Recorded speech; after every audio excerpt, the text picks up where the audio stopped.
Students தப்பு பண்ணாங்க அப்படின்னா பேரண்ட்ஸை கூட்ட சொல்லுவாங்க. பேரண்ட்ஸும் ஸ்கூல்ல தப்பு பண்ணானா 4 இழுப்பு இழுங்க அப்படின்னு சொல்லிட்டு போவாங்க. இப்பெல்லாம் பெரிய தப்பு பண்ணாலே என்னன்னு கேள்வி கேட்க முடியாத அளவுக்கு சட்டமும் இருக்கு. பேரண்ட்ஸும் டீச்சர்ஸ் மேல குறை சொல்லிடுறாங்க. இதோடைய விளைவு என்னன்னா, கொஞ்ச நாளைக்கு முன்னாடி திருத்தணியில நார்த் இந்தியன் பையனை போட்டு குத்தி எடுத்ததா இருக்கட்டும், இப்போ 2 நாளைக்கு முன்னாடி திருநெல்வேலியில ஒரு 10ஆம் கிளாஸ் படிக்கிற பையன் போதைக்கு அடிமையாகி 10ஆம் கிளாஸ் படிக்கிற பையனை வெட்டியிருக்கான். இன்னைக்கு அவன் இந்த உலகத்துல இல்ல.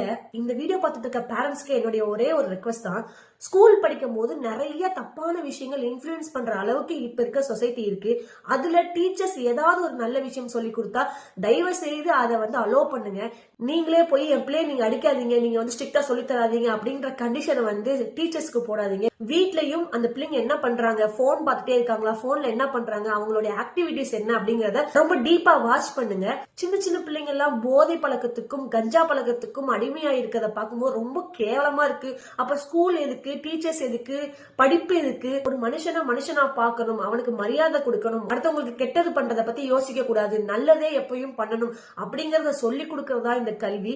டீச்சர்ஸும் சரி பேரண்ட்ஸும் சரி எக்ஸ்ட்ரா ஒரு கேர் எடுத்துக்கோங்க. இல்லைன்னா நாம இழக்க வேண்டியது நிறைய இருக்கும் இன் ஃபியூச்சர்.